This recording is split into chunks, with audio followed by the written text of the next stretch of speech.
this heaven? No. It's Iowa.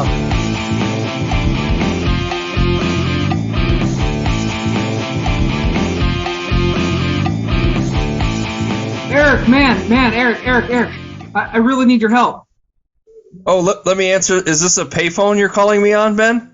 I am. This is the last one in the state of Iowa. I ran into this Packer fan, and he said the Vikings suck. I said, you know what? The Vikings don't suck, man. They've won a ton of Super Bowls. Did you pull a gun on him?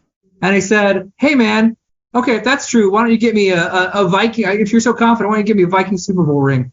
You got 20 minutes. I need you to get me a Viking Super Bowl ring in 20 minutes there. Can you do that? I better run, Ben, run, because the Vikings don't have a Super Bowl. Oh, well, I guess Championship. I'm screwed on that one. But in any case, we're talking Run, Lola, Run on the Pod of Dreams.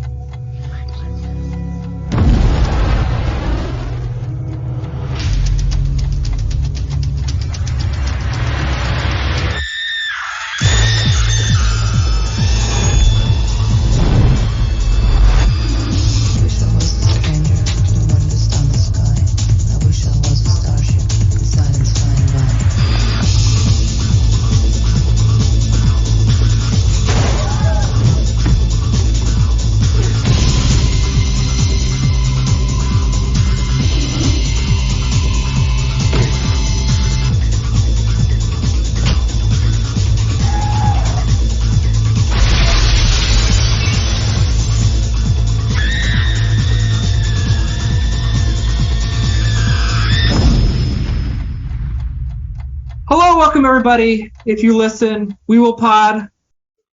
Eric, don't call me Bo Derek. We do this little dance every time right before we call. We will just the tiniest little bit of pre-call prep.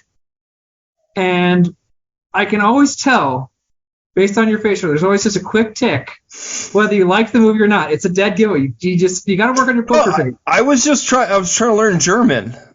That's all it was. Oh, you didn't use subtitles? You were just listening to it in German? Yeah, that's probably my mistake. I probably should have put subtitles on. Would have understood it better. That would have probably helped a little bit with the plot. But I saw the quick grimace.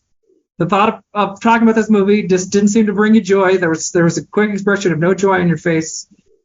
So I already know that your streak of movies that you're unimpressed with, that the only exception being The Searchers, it looks like the streak has continued. Was this movie a disappointment to you?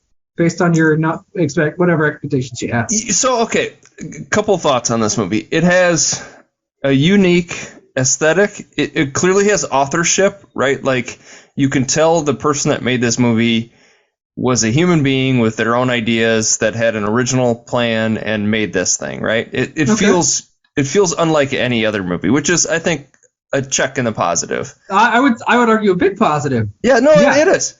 However, that aesthetic, I think, wears out for me on this movie. It just runs too long. There's too much of it, and it's only like an hour and like 20 minutes. I know. That's crazy. It's a short movie, but it feels like too much. Ass movie. Okay. And it's kind of stupid.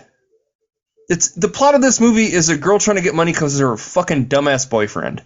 Mm-hmm. She's trying to save her idiotic, stupid ass boyfriend. And we see three different events or three different timelines. I'm not totally sure why that is. There's animated sequences. I mean, it was okay. Did you like this a lot? Oh, I liked it. I didn't love it. I'm going to try to do the thing you don't like. I'm going to try to be nuanced. I liked this quite a bit. I didn't love it. For starters, it almost lost me right at the very beginning, with people walking around and whispering. I really loved, yes, I mean, the existential, multiverse bullshit. And then it turns into a weird butterfly effect shit is just, I don't need that in my life. But I will say the opening credits, the clock, and then you're jumping into this group of people, and he kicks the soccer ball up in the air, and it says "Run, Lola, Run." I thought that looked really cool, and it made me long for. In the '90s, this was really big. The opening credit sequence, David Fincher was an all-time great at that, where they put so much effort into this, just starting the movie and the credits roll, and you're seeing who the characters and the actors are. There was a lot put into this movie, and it looks really cool, I thought. And then the movie starts, and I'm like, what the fuck is this? So it lost me. It lost me once the movie started. Oh, see, it almost lost me. Then I was like, I was on board for the premise.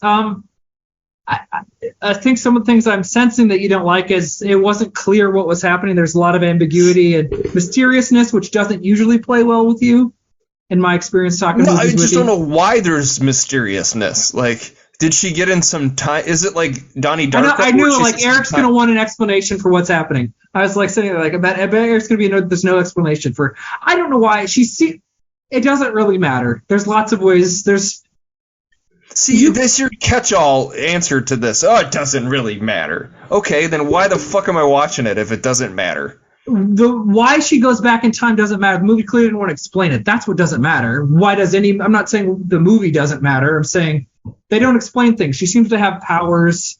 Her scream seems to be able to do stuff. Honestly, her screaming, breaking glass was just like, what the fuck? What? Why? Now she can scream, and nobody's like alerted by this.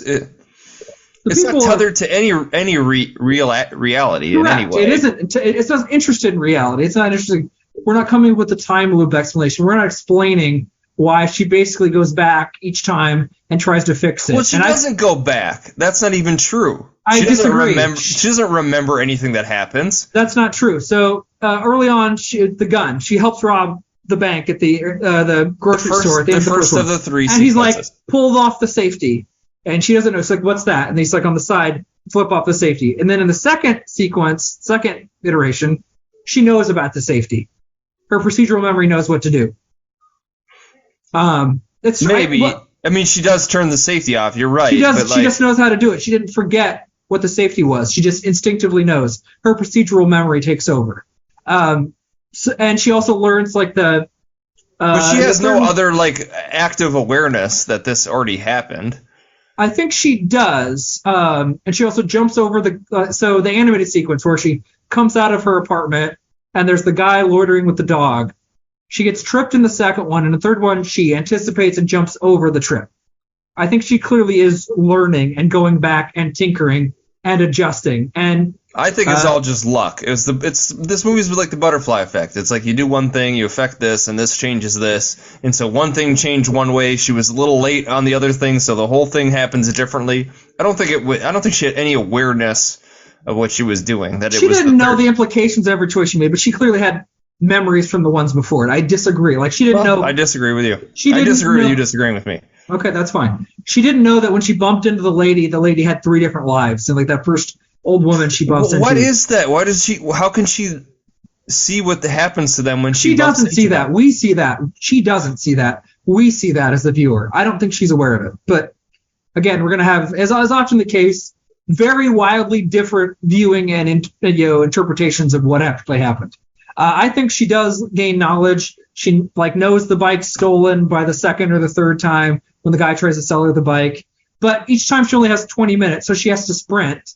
And she doesn't have time to do a deep dive investigation. Yeah, I guess you could have made the movie like Groundhog Day, but those 20 minutes, and it's like a video game or something. She has to just keep reliving the 20 minutes over and over again and trying to think about it and doesn't. I mean, it would explain the roulette thing where she would have known like it was going to turn 20 or something, whatever it was that she picked. Like that she had experienced it before and she knew that it was going to happen and it was going to roll 20. Like that would explain that, but we don't see her having. She wasn't in the casino any of the other times. Are we supposed to assume she's done this like 1,000 times and that was just one of the times she went back to the casino? I don't know. Like that would have been an interesting movie if like, so she's Groundhog Day in it and she's figuring all this. It's basically Groundhog Day but exciting. Like that would have been interesting, but it's not even that. Well, I mean, there's bits of that in there. I think. I mean, I see bits of that in there, but the whole point isn't. It's not doing Groundhog Day in a very literal sense. Again, it's that she's sprinting. I mean, I love the way the movie looks. The shots of her sprinting, I think they look really good. I think it's exciting. She's a good runner. Sure, she sprints across. You get all these, Berlin or wherever it is locations. And I really liked the way it looked. I didn't care that we didn't explain why she went back, but I always viewed it as she decided to go back and redo it each time. The boyfriend's a dope. Sure, there's no way around it. He's an idiot. There's no escaping the fact that he's a moron. He leaves a bag of a lot of money on a. He just like I just sure that was very weird. Like even if you bump into somebody, like you think you'd only be thinking about that bag full of $100,000. Well, then he blames her because she wasn't there to pick him up. It's like, don't be a fucking idiot, dude. Like, keep your bag of money.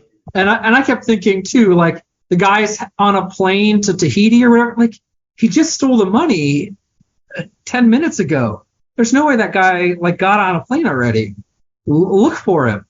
In the end, he gets to see him the third time just because of whatever Lola does, the changes she made that she wasn't aware of. But yeah, she seems to have metaphysical powers that are unexplained because she seems to will the roulette ball onto that specific number. Like she bets on the number. Screams. Well, the first time she bets and doesn't scream, she just bets. And gets it on that number, and she pleads to God or whatever beforehand, and then she screams. So does everybody who ever bets on roulette. I understand it's a protagonist in a movie. She's given special powers. She seems to maybe have the wish granted by God. You forgive so many things. It's so interesting to me, the things you forgive in movies, and then like if this was some other movie, that would be unforgivable for you. You couldn't get past it. Sorry, continue. That's fine. Different movies play differently. They're going for different things. This isn't a movie to me that's trying for realism. At the outset, we get an animated sequence. I don't think this movie's trying to be really accurate with reality. That's not what it's trying to do. There's plenty of like weird narrative stuff you meat on the bone you could probably chew on, and postmodern stuff. There's a lot you could deconstruct if you really wanted to in this movie. That's there. Something agency and probably there's all sorts of interesting feminist readings of this movie you could do. But feminist readings? You don't think so? You don't think so? No, like I said, the whole inciting incident is her dumbass boyfriend, and she's risking her life because she loves this dumb idiot guy. You're talking to feminists? A feminist can't love a dumb guy? Women aren't allowed to be I would say it's pretty anti-feminism to show a woman that is like giving up everything for this criminal idiot guy, and she was a criminal living her own life. She was a criminal too, clearly. How? Because she was going to pick him up? Yes. Let's say if you know the guy's dealing drugs and he has a bunch of money and you give him a ride, wouldn't that be aiding and abetting? Wouldn't you be complicit in it? I guess I don't know the laws in Germany. Maybe Germany doesn't care. Like maybe as long as you don't sell the drugs, it's not a crime. I don't know. He wasn't lying to her. She knew that he dealt drugs and he was trying to become big time. But in the end, she's disappointed, right? She has the bag of money, but he also recovered it from the homeless guy. And you see a look of disappointment on her face as he smiles and he's at the meeting with the gangster. Why is she disappointed? What does that mean? Why she's not happy that her boyfriend gets to live? What's that about? That itself is a question that I think would be really interesting. Did she like that he was dependent on her? Was this give her agency? Does this give her power? Is she? I mean, I think yes. And I didn't say a feminist reading is she's pro-fem, like she's a great icon of female cinema or whatever. That could be a reading, but there's, I think, lots of stuff to chew on here if you want. But my point is, on a fundamental level, I enjoyed watching the movie. I had fun watching it. And I'm definitely going to forgive a movie that's trying and being as inventive and different as other movies. This isn't just like rehashing an action movie we've seen about over and over again. This is doing something different. You're going to get lots of forgiveness from me for lots of silly things if you're doing something that feels original and unique, which this does. So that's part of it. If this were like a James Bond movie and he gets like a straight flush and everybody else gets like four of a kind in a full house and because he's so good at poker, yeah, that's kind of dumb. Clearly the movie is saying she's got some special skills or agency that it doesn't bother to explain, and it doesn't. I'd rather have that than a dumb explanation. Would you be happier if she found out, what am I doing? I'm stuck in a time loop. Some alien shows up. You are in a time loop. Congratulations, you can go back in time. Imagine writing this script for this film, and you're just, I'm gonna have 3 different sequences, no explanation why, and it's just gonna happen. That's fine. If you read the script, you'd be like, "Why? So it's just restarting? Why is it restarting? I don't understand." No, I'm not going to tell you. No. I don't need to explain that as the artist. I don't need to explain it. I'm the German, and I do not need to explain it. Like, that's a great German accent. Fantastic. I don't care. I mean, if you care, if it bothers you that there's not an explanation, it bothers you. It doesn't bother me. I don't need some dumbass made up nonsense to justify why it's happening in this particular context. I really don't care. I wouldn't be happier if the movie was like, I am from outer space and I am granting you, or she's reading a book about time loops. Oh, wow, time loops can just spontaneously happen. Oh, I'm stuck. I don't care. I don't know if I'd greenlight this movie or not, but I don't know. I've never been a rich movie person. Wikipedia apparently references an article by some essayist that writes the conflict in the plot is driven by the initial phone conversation leading to their timing to be out of sync, and references that Lola wants to get in sync with Manny in sexual terms. Bye, bye, bye. And that the bedside questioning by Lola reveals her dissatisfaction with their relationship, and that at the end, when she wants to be in sync, she's disappointed. Bye, bye, bye. Yeah. Sorry. Why do you keep saying bye, bye, bye? Because I keep saying in sync? Yeah. That's an in sync song? It is. Right. Okay. Okay. I love how much that annoyed you. Sorry. Thanks for listening, everybody. Next week, Pot of Dreams. Sorry. Whoa. Uh-oh. Just closing it down. Okay. Yeah, I don't know. This movie just didn't do a lot for me. I'm saying that's fine. I'm not. Movies work or they don't work for whatever reasons, all kinds of reasons. I just didn't care about Air. Like, even if the movie's a lot better, I don't think I would have cared nearly as much about the subject matter. The same is true of, like, Meet the Fablemans. I just didn't care. It's not even a question of film. It's like, I just don't care that much for this movie. It worked for me on a fundamental level. I thought it was fun. Techno made me nostalgic for the 90s. Like, oh, I remember when techno was such a big deal. I liked the soundtrack a lot. I thought the soundtrack, it sizzled, and it worked for the movie. No, I had fun with the whole time. I mean, I wasn't bored watching it. Apparently you were, I wasn't frustrated with it. And by the end, she goes into the casino and does whatever she does, and everybody's kind of mystified. Have you seen the movie Sliding Doors? No. Okay. Apparently that's a film that was also released in 1998 that involves, like, two timelines diverging. And did you like Butterfly Effect? See, I think this movie is more about, like, the little things you do throughout your day and how they can affect what else happens and how everything's connected. And it's just giving them a chance to show, like, what little changes you make in your day. Do you bump into this person or this thing, and you could lead you down to robbing a bank or getting shot robbing a grocery store or whatever, gambling. Like, I think that's what the movie's trying to say, which is, I guess, all right. I don't know. I've seen Butterfly Effect. I think Butterfly Effect was really bad, and I think this is a much better movie than Butterfly Effect. The bit with the dad was like, I couldn't track what was going on there. So in one sequence, he's having an affair with a woman he works with, and she's pregnant. And then in the other one, she tells him she's pregnant, but it's not his, right? Yeah, these are all conversations that all happen differently because Lola interrupts or doesn't interrupt based on various other things. And the first time, she interrupts the woman before the woman can say the baby's not yours. I mean, the reality that's true. She's pregnant with another man's baby, and there's a woman that the man's been cheating on Lola's mom with. So that's always the case. But he just said he wanted to be with her and that she's pregnant. He just only knows in the first one that she's pregnant and he thinks it's his baby. In the second one, he finds out that it's not hers, it's not his, and then they have a big fight, and Lola interrupts later, but he still, they still have that conversation. And then I can't remember how it plays out in the third one. He pauses the conversation maybe. Yeah, and isn't he like, it's okay, I'll raise the baby? Doesn't he say something like that?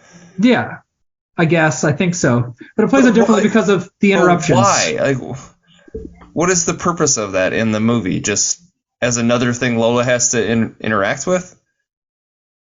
What is it saying about human behavior? Is that what you're trying to ask? Plot. It doesn't have anything to do with the plot, except it's just Lola's dad, and that's where she's going to try to get money. Well, it's all backstory for Lola. We don't know a lot about Lola, but Her dad is. I guess that was another. Like, we don't know anything about her, like, except she's got a dipshit boyfriend, and her dad's a dipshit.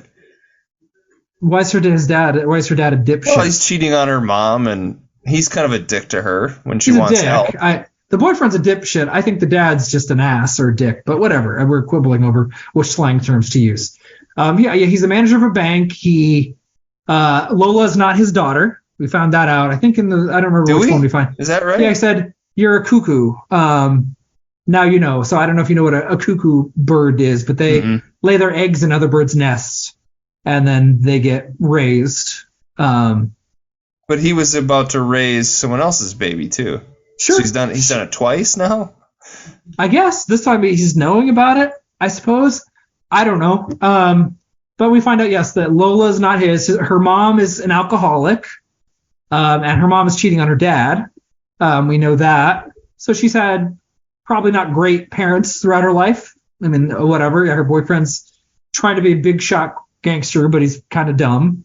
I don't know. Her moped was stolen. What more do you want to know about Lola? What would make you care more about what happens to her? I don't know. What makes her tick? I don't know. Except her boyfriend. Dumbass boyfriend. But you don't like that. But you like. Oh, here's where we can do that. Does she have a job? But you love that. How is she so good at running? Does she run a lot? She's just young. I don't know. She's young and in shape. Were you better at running at 19 or however old she is? I'm tip top right now. I could run. As you down some beer in your hand. Yes, I'm sure you are as good at running now as you were when you were 19. She seems to be a fine runner. I don't know. She had great form.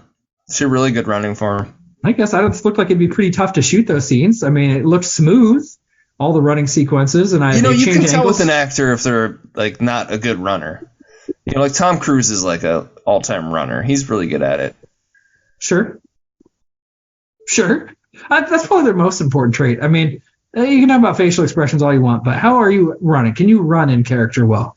Speaking of which, I saw Little Miss Sunshine the other day, and Steve Carell has a hilarious. He's not a good runner. He is not a good runner. He's deliberately supposed to have a bad one, I think. No, but in like The Office, sometimes he runs. It Michael just looks Scott's awkward. Supposed to have an awkward. Do you think that's a conscious choice or that's his actual run? I don't know. Okay.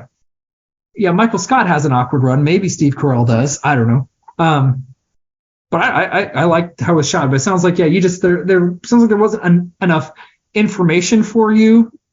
You were just kind of thrown in, and you weren't on board basically with the initial premise. It sounds like you were just like, okay. Well, I honestly did not know that there was these alternate sequences. So when she gets shot in the first one, I was like, what? Wait, she's dead? Like 20 minutes of the movie, I'm like, is this over? Like, what the fuck is happening? I was like, oh, it's got to be a dream or something. And then it kind of is. It's like she's having a dream. She wakes up and she does it again. I'm like, oh, it's this kind of movie? Okay. One of the clues I didn't give a couple weeks ago was this movie was a partial inspiration for the video game Legend of Zelda Majora's Mask. Have you ever played Majora's Mask? I have. Well, I watched my brother play it. Does that count? How did Peter do at it? Was he good? Did he like it? He's all right. Yeah, he's all right. Okay. I think I did play. Is the Ocarina the one before that? Correct. I did play that after watching him play it, so I'd already kind of. So you got to have his sloppy video game seconds. Okay, got it. Sounds good. Anyway, so that's part of why I would say, okay, I think she's redoing it with knowledge from the previous one, but she just doesn't have time. I think you're wrong. Okay. I provided evidence, which just supports my conclusion. Your evidence is your own instincts, I suppose, your belief and your own initial reading of the film and its infallibility. I just disagree. I don't think she was consciously. Well, maybe she unconsciously remembered things from the other events. I don't think she had any conscious awareness of what she had done. Fine. Then her procedural memory kicked in. I'll take that. I'm going to take that as a win. Okay. She just remembered stuff in her procedural memory, not in her conscious. Well, maybe. She clearly learns about the gun. She knows. No, she just instinctively turned the safety off. That doesn't mean she learned it. So you're saying that would have played out even if she hadn't had the first experience. I just don't see. That's just not correct. But whatever. You're free to interpret it however you like. She's clearly growing from her experiences in, I think, subtle ways. she knew she was going to be tripped, so she jumped over the leg. I mean, she remembered, oh, this guy's going to stick out his leg because he's a dick, and I'm going to just jump over it. And because it's a silly movie in some ways that bother you, she jumps basically down an entire flight of stairs, if I'm remembering correctly, in that third and final animated sequence. And the mid-movie animated sequence, I don't need that in my life. That's a hard pass. Mental note was, Eric's going to hate this. I was like, it seems fine. It's not my favorite part, I guess, but it's fine, and Eric's going to hate this. You're making the movie, directing it like, what should we do in this? All right, so this is the third sequence. She's going downstairs. I have an idea. Let's just animate it. Let's draw it. Oh, okay. Good. They draw it every time. It's always when she comes out of the apartment. It's the same section every time it's animated. Each time it's when she's leaving the apartment. They couldn't get the actors or something? Like, why is that sequence animated? No explanation. There's probably some... Should the director come out in the middle of the movie and say, this is why I chose to do this? This is my explanation for why I made the decision. I don't know. Maybe he thought it would be a cool way of doing it. Maybe there was budget reasons. That's what he thought it'd be cool. He thought he's some German idiot, and he thought it'd be cool. This be cool. These German. You have nine. You have uttered an incomprehensible accent. It doesn't even sound like anything. I don't even know. I mean, I know what the context you're going for German, but I can't even. I don't. If I heard that, Das McLean. Das McLean. It's not. You're getting a little Jamaican there. No, it's from Die Hard. Oh, okay. Yeah, I don't know. Okay. So you love the screaming. You thought that was some cool shit. It's not my favorite part. It just doesn't. Sometimes something doesn't bother me in the way that it bothers you. It's not my favorite part. You let stuff go if you want to like the movie. I mean, you talk about like. You thought Danny in Midsommar was a great protagonist. She has an idiot boyfriend the entire time. She has an idiot boyfriend for 99% of the movie, but when she's drugged up and has a 50-50 choice and kills him, I can sense a trend. Like, you get protective of the movies you pick. You get a little protective. I sense a trend here. Okay. Maybe. I don't know. Name a movie you picked that you didn't like. That I didn't like. Yeah, I don't think of one. We're pulling back the Season layers of the Witch, Halloween 3, Season of the Witch. You defended it. I was the one that thought it was terrible. I hated it less. I didn't give it a positive review. So it only counts if I pick the movie and I like it less than you? What's the metric here? State what the goalposts are here, to be clear, because I did not give Halloween 3, Season of the Witch. I liked it for 2/3, and then it totally just got shitty at the end, and it was not a positive review for me. Play the tape. I hated it less than you. Let's play the tape. I hated it less than you. I did not give it a positive review. And that's off the top of my head. I'm sure I go back in every movie I pick. I mean, some of them I'm picking movies I love. I mean, you hated Cabaret. I loved Cabaret. Shamelessly, I loved that movie. I don't feel bad or guilty about it. Well, no. Talk more about why you like this movie so much. I mean, is there anything else? I don't want to. It's just fun. I had fun. I like the soundtrack. I had fun with the narrative. It was unlike almost any movie I've ever seen. I'm definitely going to give props to a movie that feels wholly unique and interesting. That's what I liked about Halloween 3: Season of the Witch before it became a James Bond movie. It felt kind of different, and then before it felt just awful and like a bunch of other stuff. I mean, I wasn't super invested in the characters. I mean, I guess you could have had a little more information. I didn't really want her to succeed because I didn't really care about her relationship and this guy. Like, if he gets killed, I'm not. I think that's another big problem is you're not really rooting for her to accomplish her. Like, she wants to get this money not for any other reason than to give it to her dumbass boyfriend. Like, so ultimately, you're not really hoping she succeeds. And the means in which she's going about to get the money, except for the casino, are like terrible shit. Like, she's helping her boyfriend rob a grocery store or a bank. I mean, the bank's a little different because her dad's a dick, so you're kind of like, yeah, go ahead, fucking. Yeah, I guess, but I mean, I still wanted to see where it went. I wasn't like, I don't know how this is going to get resolved. This movie's going to go, which I love. Most movies aren't like that. Most movies, you know exactly where it's going to go. Like, oh, this is. You didn't think in the end she was going to get the money and give it I to her didn't know boyfriend? how she was going to get the money, and she didn't. She got the money and didn't give it to her boyfriend. So no, I didn't foresee her getting the money, but then him also getting the money from that. I didn't see that third sequence playing out that way. No.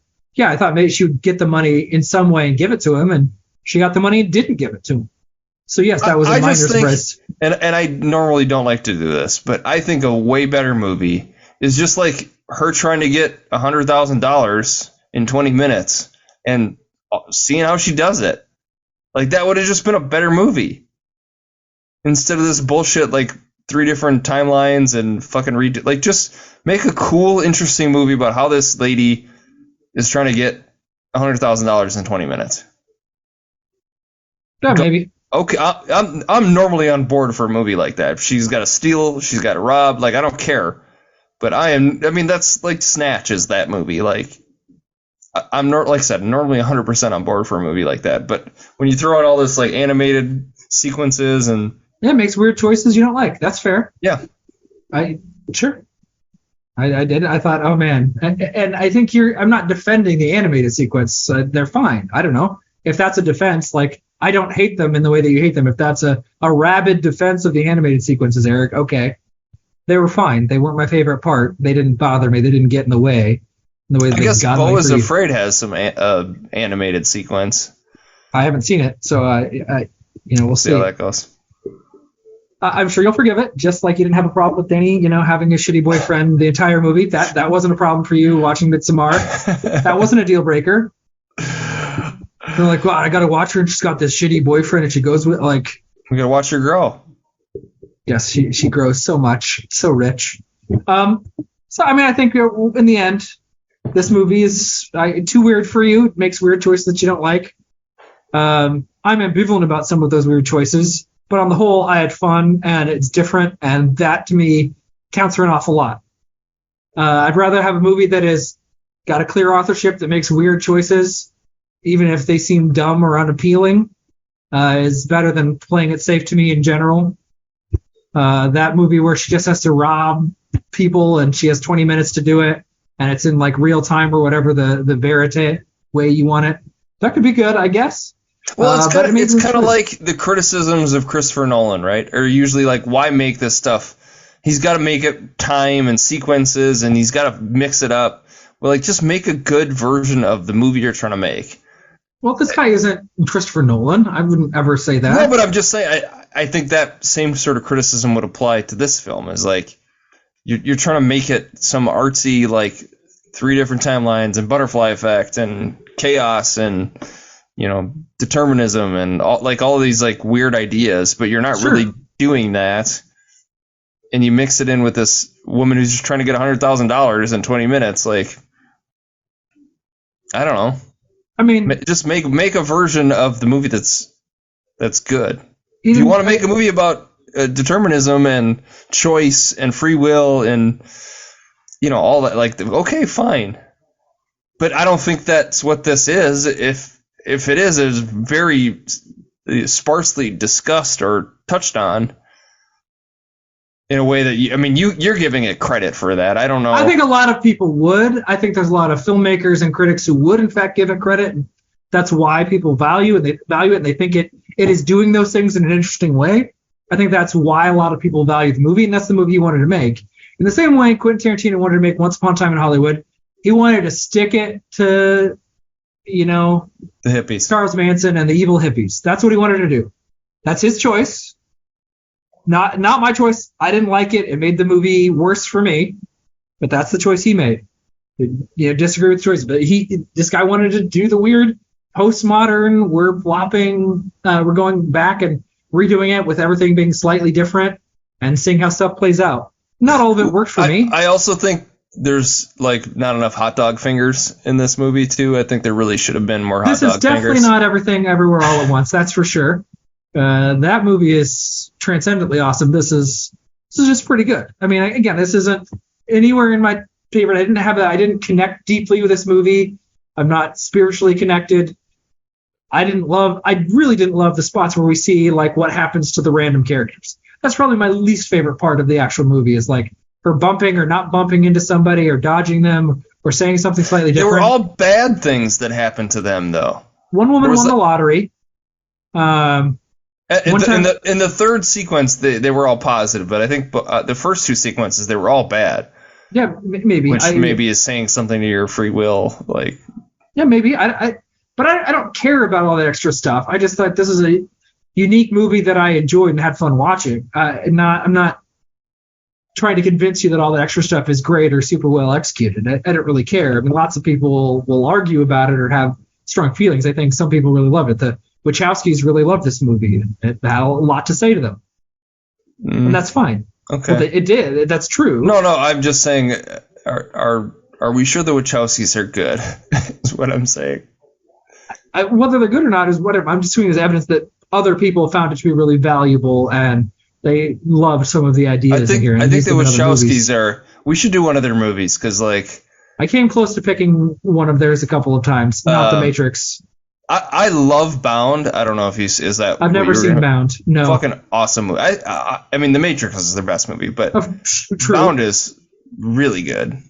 Bound's a really good movie. But other than those two, I mean, I think there's like been a resurgence with the other Matrix movies where people are starting to defend them. I think they're pretty bad. I haven't watched the second or third Matrix movie in a really long time, but I don't think they're all that good. I don't know. I'm a halfway apologist for Revolutions. This is the second one, I think. There's some really great sequences I love in that movie. There's like a half-hour action sequence that's from like the weapons room into the highway. Into the highway. That alone makes the movie worthwhile to me. It's worth watching for that shit, yeah. And then the third one I saw once and never saw again. I did not care even at all. I don't remember the third one at all. Is that the one with Jada Pinkett in it? I don't know. Well, she's in all of them, I think. Is she? She's not in the first one. I thought so, but whatever. I could be wrong. Okay. But did you see the most recent one? No, I thought it was awful. I thought it was absolutely terrible. Nothing about it sounded appealing to me. It's just the weird meta. But so has this guy, hair German guy, has he made any other movies? He worked. We already talked about this, which is I know, but like where he's the director though. He was the director for Cloud Atlas with the Wachowskis. I don't know who did what sequence or what, but they co-directed all three of them, the Cloud Atlas.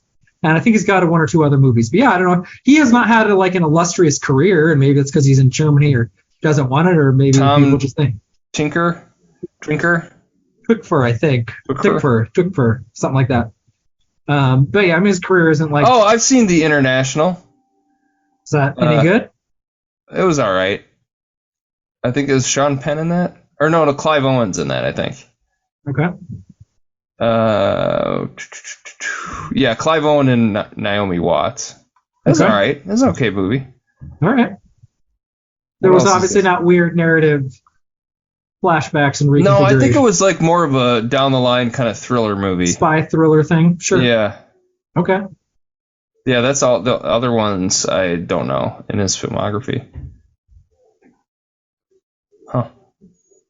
Weird. Well, but I know. This movie was definitely, it was like a thing. I mean, I remember when it came out. It was, that red hair and her running all over the place was kind of everywhere. See, I don't remember that. I've heard about this movie in retrospect. I don't remember hearing about this movie much. I should have done my podcast research. I have this book here. Oh, where'd you get that book? It's called Best Movie Year Ever. I don't know, have you heard of this book? No. I'm surprised it's not something you would want to read. Sounds. But it's about like movies and a particular year in movies, and it just happens to reference this particular year that this movie came out.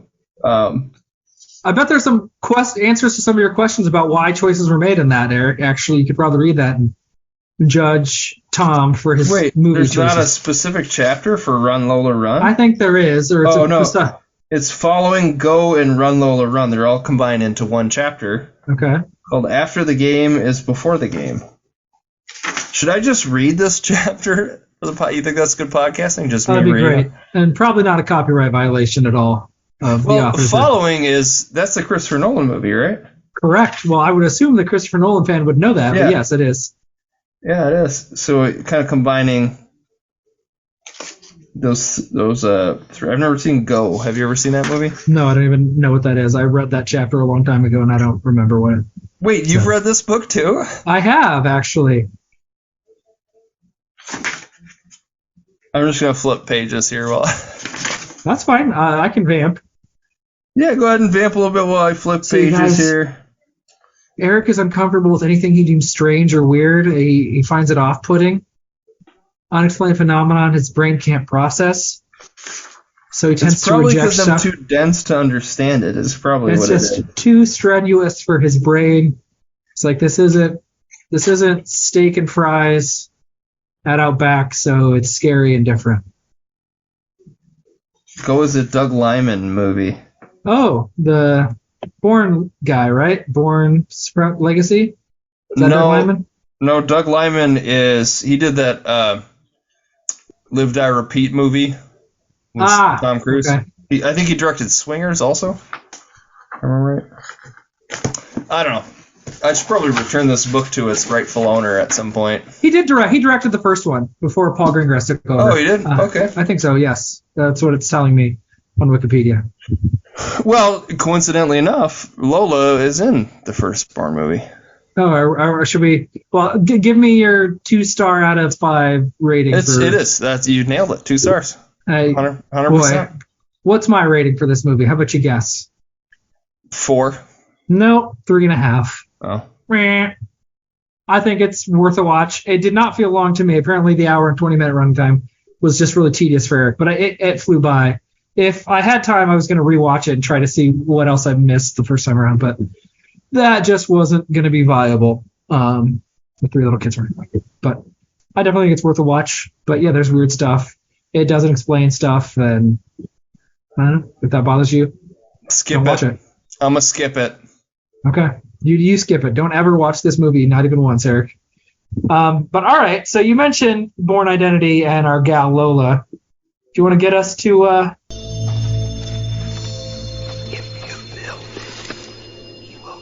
Field of Dreams? Yeah, sure. I did not pick Lola. Okay. And what is her name? Her name is not Lola. Well, whatever. I didn't pick her. Her name is Franca Potente, I think. Okay. I'm sure I butchered that. Apologies to anybody who actually... Well, I'm going to butcher the actor I picked. His name is Ludger Pistor. I think. Okay.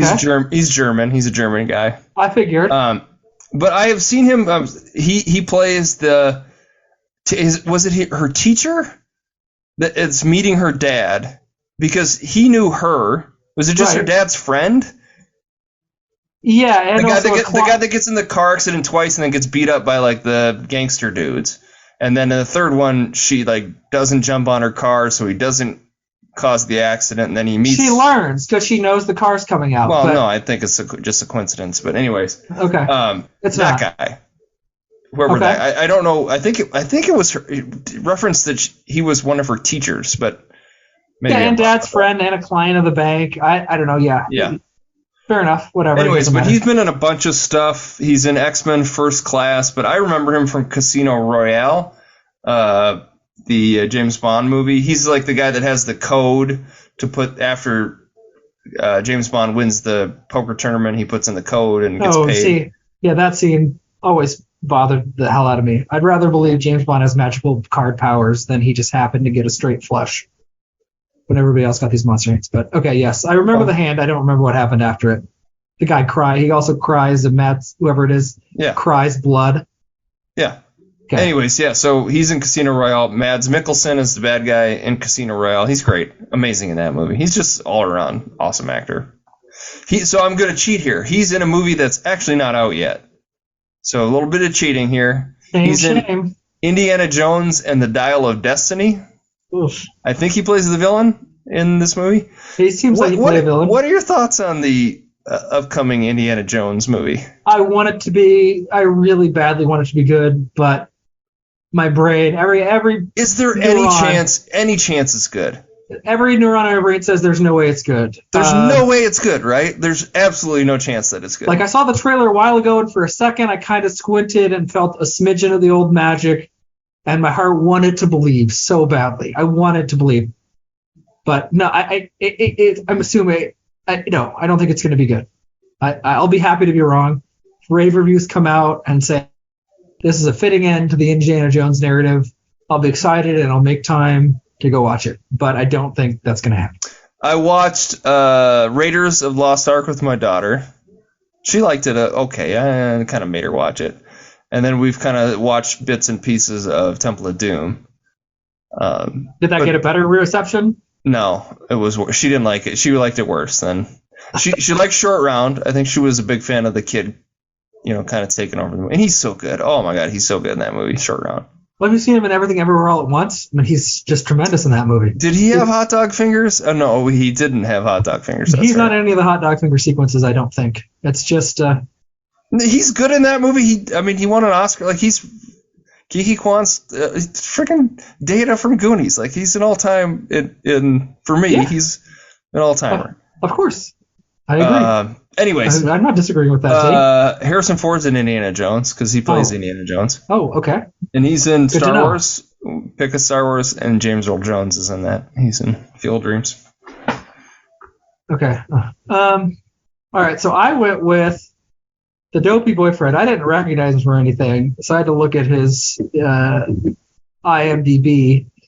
The actor's name is... This is another stab of this. Say it in a German accent. I want to hear. Blumta! No, that's Russian. That was terrible. Moritz Blumta! I don't know. You just did the same thing twice. You will listen to me now, Eric. Moritz Blumta. Okay, that's better.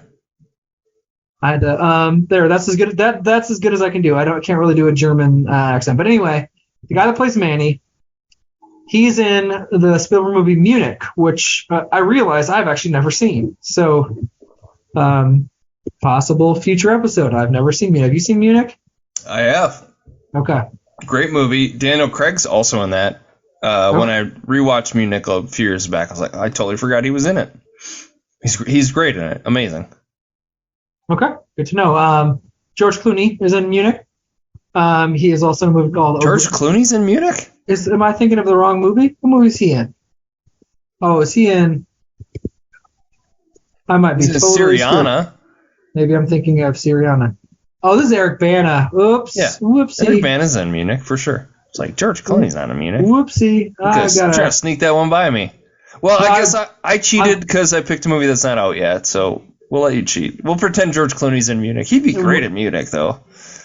Yeah, I guess, I got Syriana and Munich mixed up. No, I wasn't trying to sneak anything. It was just stupidity. But anyway, I was going to do George Clooney and Oh Brother, Where Art Thou, which he's definitely in. And then John Goodman. How did I not pick that in my 5 favorite movies of all time?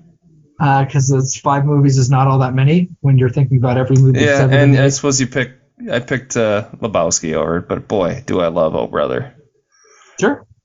I'm glad you like it, even though it's a musical. I hope we can talk about it sometime. It's not a musical, but... It is absolutely a musical. 150% it's a musical. It is absolutely a musical. It is... Characters are singing out loud. They visited... There's these women just singing at a river. It's absolutely... They're doing their laundry and singing. That doesn't make it a musical. It does. There's people singing all throughout the movie. It conceives of a world where people sing it throughout their lives, which happens in reality. Just because the music is diegetic doesn't make it not a musical. That's bizarre. Once is a musical, even though it's just people with a guitar singing. It's a musical. They don't have to break out in like a Broadway. They join a band. That's like part of the plot of the movie. That's fine. That thing you do could be considered a musical. And just because the music has a plausible reason for existing doesn't make it not a musical. Is A Star Is Born a musical? I would call it a musical, sure. Okay, sure. Then, yes. Then Oh Brother's musical. Here. Comedy musical. Top results, Google. Oh Brother Arthur. Comedy. That's different than The Sound of Music or some other fucking La La Land, which is... yes, there's different versions and ways of doing musicals. My goodness, of course. It's one of those ones where you have such a gut reaction to musicals that you just want to reject that it's a musical just because you hate musicals. Yeah, it's like... You could have a better definition of musical in your head that's broader and more encompassing and not hate musicals. It's like an implant that your body rejects. That's what musicals like that are for me. They reject them. My body says no thanks. I do not want that in my ears. That's fine. I would say Cabaret. Inside Llewyn Davis is a musical, even though they're just like singing in a recording studio. I would call that a musical. God, that's a great movie too, man. Yeah, Coen Brothers pretty great. You're not getting an argument for me. But anyway, John Goodman's in the B movie with Oh goodness, Ray Liotta, that animated B movie that Jerry Seinfeld did. I don't know, 15, 20 years ago. And Ray Liotta is in Field of Dreams. So that was really pathetic. So I flubbed that. For some reason, I thought got Syriana and Munich mixed up, but failure, big time failure on my part. But enough about my failure, Eric. Let me hear some clues as to what we're going to watch next. Okay. First clue for our movie for next week. This movie was released in 1995, okay, but it's set in the summer of 1948. Okay. All right. So this movie is one of the stars of this movie is Don Cheadle. Okay, okay. Keep going. Keep going. The director of this movie is Carl Franklin. Okay, never mind. Okay, go ahead. And he's the writer and director of this movie. Okay.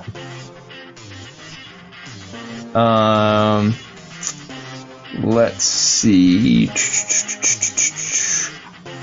The main character is based off of a series of novels.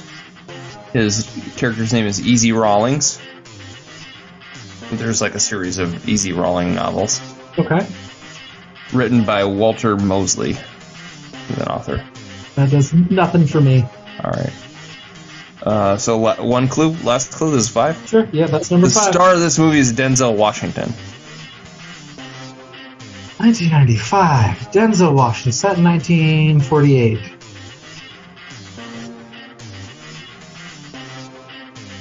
Again, it's not Malcolm X. Nope. No, that's Spike Lee. Yeah, so I don't know.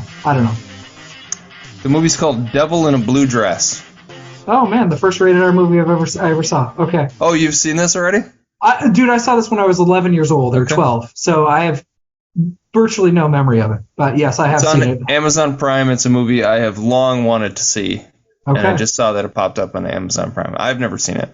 Okay. Yeah, I have no memory. My mom watched it with me because she wanted to explain whatever was happening that was going to be too much for my brain to handle. I don't know, but I don't remember the movie at all.